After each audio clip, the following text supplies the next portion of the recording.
एक बात बताइए, ये बात तो अलग है कि धुंधुकारी बड़ा पापी है, गया में उद्धार नहीं हुआ, लेकिन गया में जिसके लिए श्राद्ध होता है उसकी मुक्ति अवश्य होती, ये नियम है। कम से कम प्रेत गति से तो वह मुक्त हो ही जाता है, तो भी धुंधुकारी की क्यों नहीं हुई? अच्छा, पहला पिंड देने का अर्थ क्या है? हम पिंडदान करते हैं, पिंडदान क्या है? पिंड केवल आटे के बने हुए पिंड नहीं, उस पिंड के दान। अच्छा, पिंड दान किसको किया जाता है? भगवान को दान किया जाता है, नारायण को पिंड दान किया जाता है। आपने देखा होगा पिंड दान में पिंड पर तुलसी पत्र रखा जाता है, क्योंकि भगवान को अर्पित करते हैं तो उससे पहले उस पर तुलसी रखी जाती है। बिना तुलसी के भगवान कुछ ग्रहण नहीं करते, इसलिए पिंड पर तुलसी रखी जाती है। पिंड भगवान को ही अर्पित किए जाते हैं। उसका तात्पर्य क्या है? वहां बात उस आटे के बने पिंड की नहीं है, वहां बात इस देह पिंड की। देखो भैया, एक बात सच्ची कहूं, मरने के बाद कोई हमारे लिए पिंडदान करेगा नहीं करेगा कुछ कहा नहीं जा सकता। तुम तो जीते जी अपना पिंडदान करते चलो। आप सोचेंगे जीते जी पिंडदान कैसे होगा महाराज? अरे पिंड क्या है? ये शरीर ही तो पिंड है। इस शरीर रूपी पिंड को भगवान को अर्पित कर दो, यही तो पिंडदान है। लेकिन भगवान का नियम है, बिना तुलसी के भगवान पिंड को स्वीकार, कुछ भी स्वीकार नहीं करते। आप भगवान को जल दो, फल दो, भोजन दो, जब तक तुलसी नहीं होगा स्वीकार नहीं करेंगे। इसलिए वैष्णवों को गुरुजन गले में तुलसी पहनाते हैं। ये तुलसी पहनने का तात्पर्य क्या है? कि अब इस देह रूपी पिंड पर तुलसी पड़ गई, प्रभु अब भोग लगाइए, स्वीकार करिए। इसलिए वैष्णव गले में तुलसी धारण करते हैं। ये देह रूपी पिंड भगवान को अर्पित करते हैं। तो गोकर्ण जी ने कहा, बोले पिंड दान तुम्हारा हो चुका है, गया में श्राद्ध हो चुका है, तो भी कल्याण नहीं हुआ। अच्छा, धुंधुकारी का गया में पिंडदान होने के बाद भी कल्याण नहीं हुआ, श्राद्ध होने के बाद भी कल्याण नहीं हुआ, क्यों? क्या कारण है? भाई गया में जिसका श्राद्ध हो जाए ऐसा हो ही नहीं सकता उसकी मुक्ति ना हो। देखो, फिर स्वर्ग जाएगा, नर्क जाएगा, ये तो उसके अपने कर्म है, किंतु कम से कम प्रेत शरीर में नहीं रहेगा, प्रेत शरीर से मुक्त हो जाएगा। लेकिन फिर धुंधुकारी का उद्धार क्यों नहीं हुआ?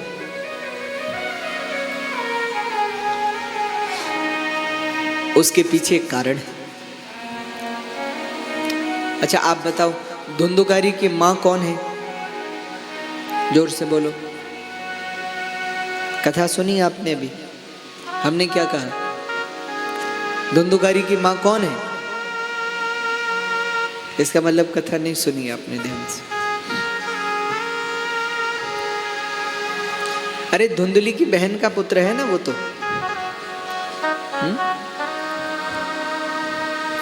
तो कथा ध्यान से सुननी है, हम आपसे पूछते रहेंगे बीच बीच में।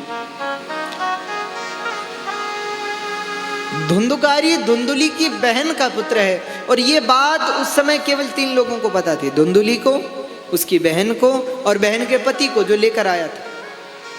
आत्मदेव जी को भी ये बात पता न थी कि ये मेरा पुत्र नहीं है, किसी और की तो छोड़ ही दीजिए। तो गोकर्ण जी ने जब गया में श्राद्ध किया तो उन्हें तो यही लगता था कि मेरा पुत्र है, मेरा भाई है, सगा भाई है। और ये जानकर गोकर्ण जी ने जब अपने भाई का श्राद्ध किया तो अपना गोत्र लगाया, और गोत्र में त्रुटि हो गई, गलती हो गई, इसीलिए धुंधुकारी का उद्धार नहीं हुआ। हमारे यहाँ की एक व्यवस्था है, पूजा की एक व्यवस्था है। पूजन के आरंभ में संकल्प होता है। आप लोग, हमारे यजमान परिवार सुबह पूजा में बैठते हैं, आप लोग तो सबसे पहले ध्यान प्रणाम करने के बाद सबसे पहले संकल्प ही होता है। संकल्प में आप कहते हो ना, ओम विष्णु विष्णु विष्णु श्रीमद्भगवतो महापुरुषस्य राग्नया प्रवर्तमानस्य अद्य ब्रह्मणो द्वितीये परार्धे श्रीश्वेतवाराह कल्पे सप्तमे वैवस्वत मन्वन्तरे 28तमे कलियुगे कलिप्रथम चरणे भूर्लोके भरतखंडे भारतवर्षे आर्यावर्तांतर्गतैकदेशे भारत देशांतर्गते, फिर अमुक प्रदेशे, किस प्रदेश में, अमुक नाम सुबस्थाने, किस स्थान पर है। फिर बोला जाता है कि कौन कर रहे हैं, तो अपना नाम लिया जाता है, अपने गोत्र का नाम लिया जाता है, अपनी राशि का स्मरण किया जाता है, ये सब करना होता है। संकल्प यानी हम जैसे किसी के लिए चिट्ठी भेजते हैं ना, तो जब चिट्ठी भेजते हैं तो उससे पहले मान लीजिए आप पोस्ट ऑफिस में किसी के लिए चिट्ठी भेजिए, तो चिट्ठी के बाहर लिखना पड़ता है किसके लिए भेज रहा हूं, कहां भेज रहा हूं। वैसे ही आप जब कोई अच्छा काम करते हैं, पूजा करते हैं, पाठ करते हैं, तो उससे पहले अपने खाते में अच्छे से लिख जाए। इसलिए संकल्प सहित कौन सी जगह पर, कौन से स्थान पर, आप देखेंगे पूजा शुरू होने से पहले दीपक जलाया जाता है। दीपक क्यों जलाया जाता है? क्योंकि दीपक जो है वो प्रत्यक्षी है। दीपक जो है वो आपकी पूजा का एक रूप से कहूं तो गवाह है। आपने भगवान की पूजा की, आपके पास क्या गवाह है? तो दीपक, वह आपके कर्म का प्रतिपादक है। तो दीपक जलाया जाता है, संकल्प किया जाता है, अपना नाम लिया जाता है, अपने माता पिता कुल गोत्र सबका नाम लिया जाता है। तो ये पद्धति है हमारे सनातन धर्म की। तो गोकर्ण जी ने गलत गोत्र लगा दिया और गोत्र की त्रुटि के कारण धुंधुकारी का उद्धार नहीं हुआ। और शायद अच्छा ही हुआ कि धुंधुकारी का उद्धार नहीं हुआ। क्यों? क्योंकि धुंधुकारी का उद्धार होता तो फिर हम जैसे धुंधुकारी कैसे तर जाते। हाँ? और दूसरा, धुंधुकारी का यदि गया में श्राद्ध विधिवत हो भी जाता तो केवल प्रेत शरीर से मुक्ति मिलती, लेकिन नरक तो उसे जाना ही पड़ता। लेकिन भागवत की कथा के प्रभाव से उसने केवल प्रेत गति से मुक्ति नहीं पाई, अपितु संपूर्ण संसार से मुक्ति पाकर भगवान को प्राप्त कर लिया। ये कथा की महिमा है। तो अब धुंधुकारी ने कहा कुछ करिए, तो गोकर्ण जी ने कहा भाई अभी तो जाओ, कल हम कुछ सोचेंगे। तो उस समय धुंधुकारी चला गया। अब गोकर्ण जी चिंतन करने लगे क्या करूं। तो घर में सब लोगों से पूछा, गांव में सब लोगों से पूछा, आप लोग बताइए। तो सबने कहा गोकर्ण जी आपसे बड़ा ज्ञानी कोई दूसरा नहीं है, जब आपको नहीं पता तो हम क्या बताएं। तब गोकर्ण जी ने सविता से पूछा, भगवान भुवन भास्कर से पूछा, उनकी स्तुति की। ओम रश्मिमन्तं समुद्यन्तं देवासुर नमस्कृतं पूजयस्व विवस्वन्तं भास्करं भुवनेश्वरम।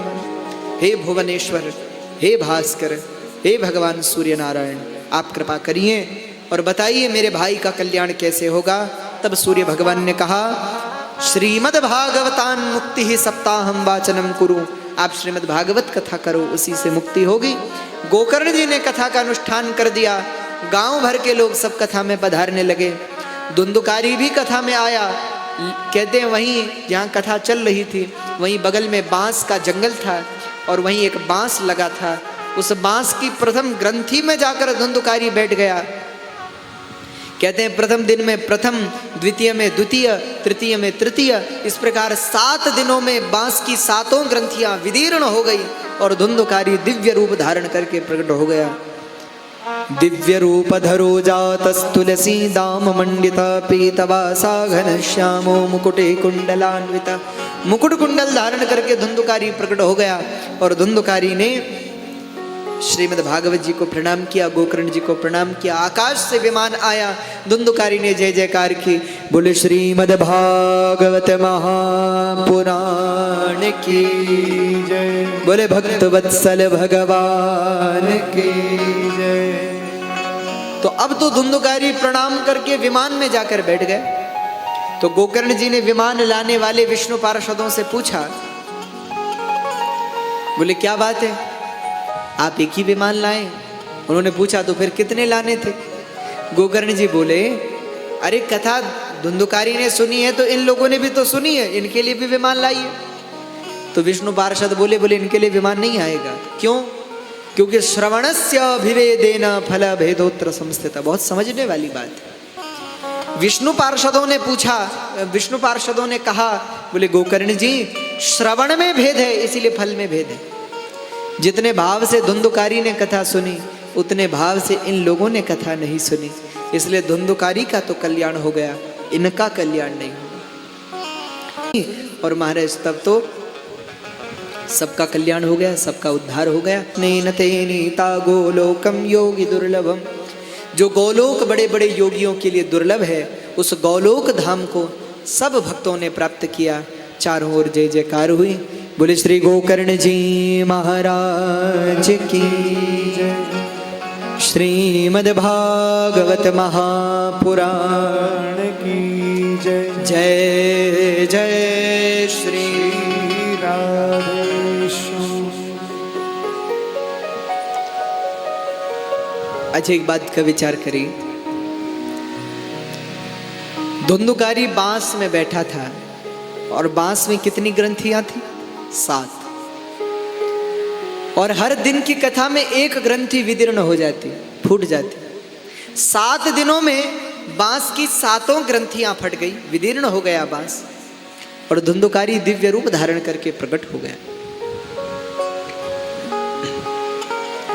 आप जानते हैं ये बांस क्या है? ये ग्रंथियां क्या है? ये बांस कुछ और नहीं, वासना का ही वास। और इस वासना के वास में 7 ग्रंथियां हैं, और जो 7 ग्रंथियां को तोड़ सकेगा वही मुक्त होगा। आप यहां बैठे तो हो, लेकिन कल्याण कैसे होगा जानते हो? जब हर दिन की कथा में एक ग्रंथि खुले। ये ग्रंथियां क्या हैं? तो काम, क्रोध, लोभ, मोह, मद, प्रतिस्पर्धा, द्वंद्व, ये सब ग्रंथियां। और हर दिन की कथा में एक ग्रंथि हमें खोलनी। हर दिन आप पहले दिन की कथा में काम को खोलिए, दूसरे दिन की कथा में क्रोध को मिटा दीजिए, क्रोध को हटा दीजिए, तीसरे दिन की कथा में लोभ को, जैसा भी हमने कहा, या तो मिटा दीजिए और नहीं तो मोड़ दीजिए भगवान के चरणों में। जिस दिन 7 ग्रंथियां मिट गई, जिस दिन काम, क्रोध, लोभ, मोह, मद, मात्सर्य और प्रतिस्पर्धा, ये 7 ग्रंथियां मिट गई, उस दिन भगवान दूर ना होंगे, बहुत नजदीक। अच्छा, आप मुझे बताइए, क्या भगवान दूर हैं? संसार में यदि सबसे नजदीक कुछ है तो वो कौन है? बोलो।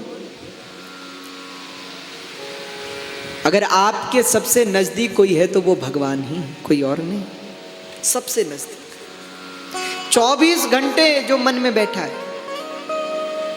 7 into 4, 7 दिन 24 घंटे जो आपके मन में है, जो एक क्षण भी आपसे दूर नहीं, उससे नजदीक और कौन होगा? उससे पास और कौन होगा?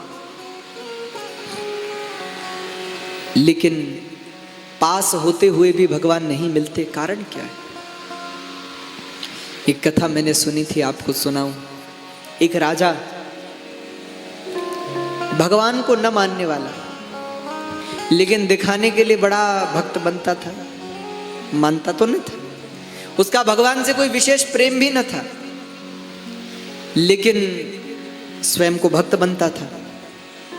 उसके राज्य में जो कोई महात्मा, जो कोई संत आते, तो उन संतों को अपने यहाँ भोजन पर आमंत्रित करता कि महाराज हमारे यहाँ भोजन पर आइए। तो महात्मा चले जाते, और जब भोजन कर रहे थे तो वो महात्माओं को नीचा दिखाने के लिए जो भी महात्मा आते उनसे पूछता, महाराज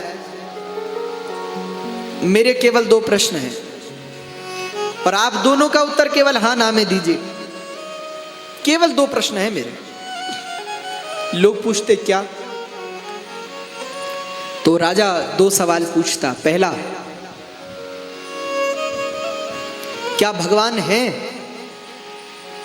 तो सब कहते कि हाँ हैं, बिल्कुल हैं, सब महात्मा कहते। दूसरा, क्या आप भगवान से मुझे मिला सकते हो? तब तो सब चुप हो जाते, भाई भगवान से कैसे मिलाएं? वो सबसे कहता कि पहले प्रश्न का उत्तर तो सब दे देते हैं, दूसरे का उत्तर कोई नहीं देता। क्या आप मुझे भगवान से मिला सकते हो? और सबसे पूछता तो सब महात्मा सिद्धांत बताने लगते, शास्त्र बताने लगते, ऐसा करो वैसा करो भगवान मिलेंगे। वो कहता मुझे ज्ञान नहीं चाहिए, मुझे ये बताओ आप मुझे भगवान से मिला सकते हो कि नहीं। तो सब चुप हो जाते, किसी के पास उसके प्रश्न का उत्तर ना होता। और वो बड़ा खुश होता मन में ये सोच सोच कर। लेकिन कहते हैं ना, हर शेर के आगे भी सवा शेर होता है मरे। एक दिन एक ऐसे महात्मा, एक ऐसे मुक्त संत वहां पधारे। राजा ने आमंत्रित किया भोजन के लिए, महात्मा पहुंचे, बड़ा स्वागत किया, भोजन कराया। और भोजन करने के बाद उसने पूछा, बोले महाराज जो भी संत आते हैं मैं सबसे पूछता हूं, आपसे भी पूछता हूं। महात्मा बोले पूछो। बोले पहला प्रश्न, क्या भगवान है? महात्मा ने कहा है। दूसरा, क्या आप मुझे भगवान से मिला सकते हो? और देखो महाराज, मुझे ये शास्त्र सिद्धांत की बातें नहीं चाहिए कि ऐसा करो वैसा करो, ये करेंगे वो करेंगे भगवान मिलेंगे। आप तो ये बताओ कि आप मुझे भगवान से मिला सकते हो कि नहीं, हाँ या ना। तो महात्मा मुस्कुराने लगे। तो महात्मा ने कहा, राजा बोला, बोले मुस्कुराइए मत, मिला सकते हो कि नहीं, हाँ या ना बोलो। महात्मा बोले, राजा हाँ और ना की बात ही नहीं है। क्यों? बोले तुम ये बताओ कब मिलना है। तुम कहते हो मिला सकते हो कि नहीं, लेकिन मैं कहता हूं कब मिलना है। अभी मिलोगे या कुछ समय बाद मिलोगे? कब मिलोगे बोलो। राजा तो घबरा गया, उसने पहली बार ऐसा उत्तर सुना था किसी से कि कब मिलोगे। राजा घबरा गए। और होता ही है, आज तक उसे कल्पना भी ना थी कि कोई इस प्रश्न का उत्तर भी दे सकेगा। लेकिन आज महात्मा ने पूछ लिया, बोले कब मिलोगे, अभी या थोड़ी देर में बताओ। राजा कुछ घबराया, मन में सोचने लगा कि मैंने बहुत पाप किए, भगवान के सामने जाऊंगा तो क्या मुख लेके जाऊंगा, बहुत गलतियां मुझसे हुई हैं, क्या मुख लेकर जाऊंगा। तो मना कर दूं, ये कह दूं कि बाद में मिलूंगा। बोले नहीं नहीं, कहीं अगर ये कह दिया बाद में मिलूंगा तो ये तो जीत जाएंगे, क्या करूं। और कहीं कह दूं कि अभी मिलना है और ये जिस निडर होकर के, निर्भीक होकर के कह रहे हैं कहीं मिला दिया तो। भगवान से मिलने में भी तो डर लगता है कि नहीं। मिलना तो भगवान से सब चाहते हैं, लेकिन भगवान से मिलने में भी तो घबराहट होती है कि कहीं भगवान ने पूछ लिया कि मैंने तुझे देखने को आंखें दी, बोलने को मुख दिया, सुनने को कान दिए, चलने को पैर दिए, काम करने को हाथ दिया, तूने क्या किया। और फिर वहां तो कोई झूठ न चलेगा, वहां तो भगवान के पास जाओगे तो सामने ही एक बड़ी टीवी लगी होगी LCD, उस पर तुम्हारे जीवन भर के कर्म चल रहे होंगे।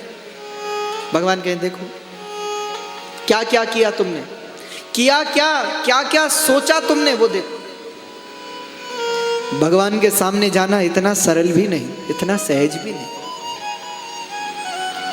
तो राजा ने कुछ घबराते हुए कह दिया, बोले अभी। महात्मा ने कहा कि बताओ कब मिलोगे, अभी या बाद में। राजा ने कहा कि अभी, अभी मिलूंगा। अच्छा अभी मिलोगे, ठीक है मिला देंगे, अभी मिला देंगे। लेकिन राजा एक समस्या है। राजा ने कहा क्या समस्या है।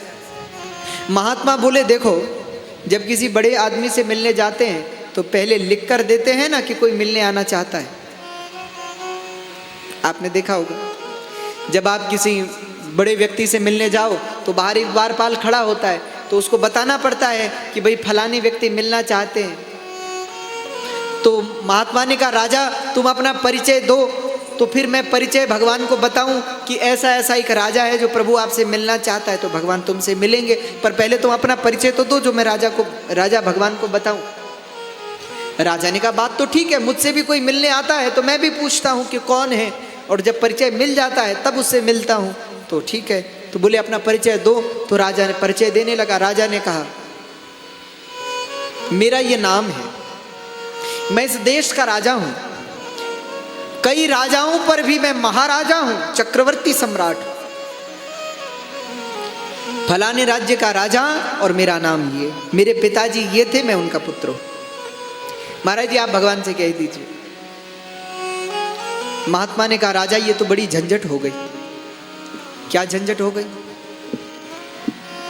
महात्मा ने कहा राजा मैं तुम्हारा परिचय पूछ रहा हूं, तुम्हारा नाम नहीं पूछ रहा। मैंने तुमसे कहा कि तुम बताओ मैं क्या कहूं भगवान से, कौन आया है मिलने, तुम कहते हो कि फलाना नाम है। और मानो तुम कह रहे हो कि हमारा नाम है विजय सेन, महाराज विजय सेन। आप भगवान से कह देना कि महाराज विजय सेन मिलना चाहते हैं, लेकिन ये तो तुम्हारा नाम है, तुम अपना परिचय बताओ। राजा ने मन में सोचा और मन में सोचकर राजा हंसने लगा और हंसते हुए बोला, बोले आज तक तो मैं सोचता था कि आप पागल हैं, लेकिन अब पक्का हो गया, क्योंकि मैंने पूछा था कि भगवान को मिला सकते हैं कि नहीं। आपने जब कहा कि कब मिलोगे, अभी या बाद में, उसी समय मुझे शंका हो गई थी कि ये इसका दिमाग स्थिर नहीं है, लेकिन अब भरोसा हो गया। आप कैसी बात करते, अरे मेरा नाम ही तो मेरा परिचय है। महात्मा ने कहा एक बात बताओ, अगर तुम्हारा नाम कुछ और होता तो क्या तुम बदल जाते। राजा ने कहा नहीं। मान लो महात्मा बोले तुम्हारा नाम है वीरसेन और तुम्हारा नाम अगर यज्ञसेन होता तो क्या तुम में अंतर होता। बोले नहीं महाराज, अंतर तो कुछ नहीं होता।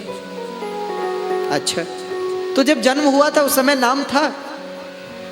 नहीं महाराज, ये तो बाद में रखा। बोले ये तो फिर बाद में रखा गया है ना।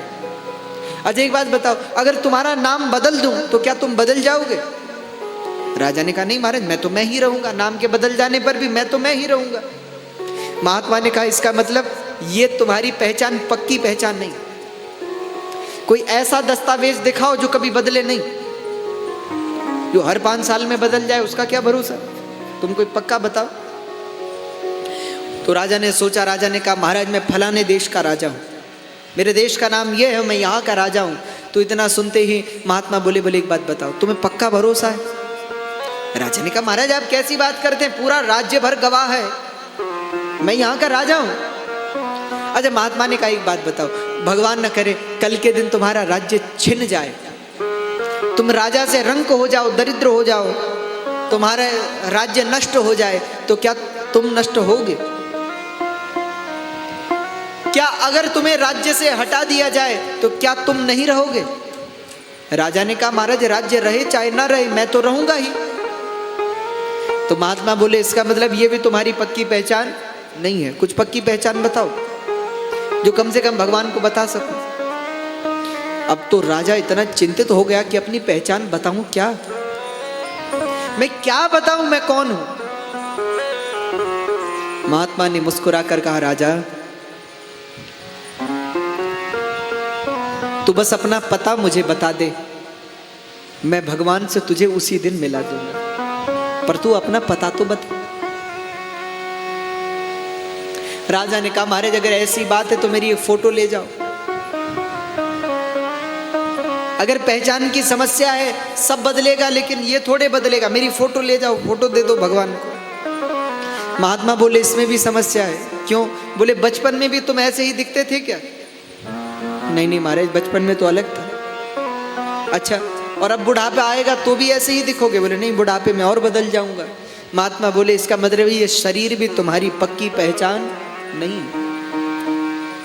और महात्मा ने तो उससे कहा बोले जिस दिन पहचान पा लोगे उस दिन भगवान से मिला दूंगा, लेकिन मैं आप सबसे कहता हूं जिस दिन अपने को पहचान लोगे उस दिन भगवान को खोजना न पड़ेगा, भगवान तुम्हारे सामने ही खड़े होंगे।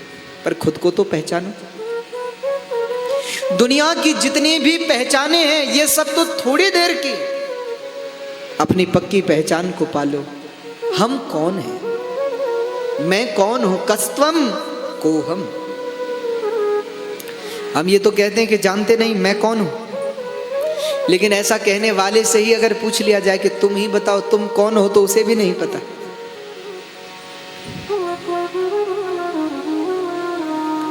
हम तो कहते हैं ना कि मैं ये हूं। अच्छा अगर मैं आपसे पूछूं कि आप कौन हो, आप कहेंगे मैं ये हूं। अरे ये तो वक्षस्थल है। आप कहेंगे मैं ये हूं पर ये तो हाथ है। आप कहो मैं ये हूं पर ये तो आंख है। आप कहो मैं ये हूं तो ये तो पैर है। अच्छा आप खुद ही बताओ, आप कौन हो और कहाँ हो? बता सकते हो क्या? अच्छा आप देखिए, हम कमरे में हैं, हम इस हॉल में हैं, हम हॉल नहीं हैं। बहुत ध्यान से समझिएगा, हम हॉल में हैं, हम हॉल नहीं हैं। वैसे ही हम शरीर में हैं, हम शरीर नहीं हैं। अच्छा आप मुझे जरा विचार करके बताइए, हम कौन हैं इस पूरे देह में? बोलो जरा, बोलो।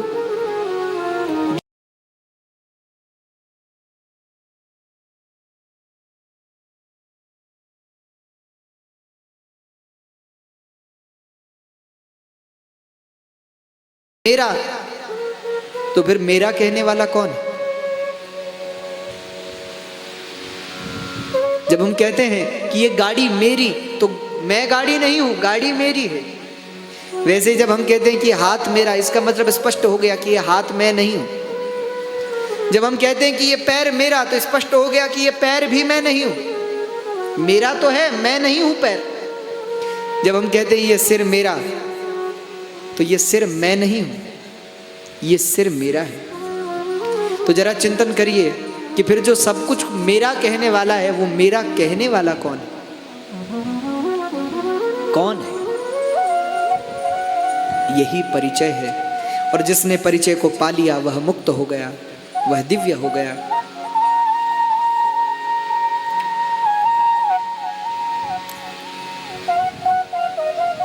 तो आज कल्याण हो गया धुंधुकारी का।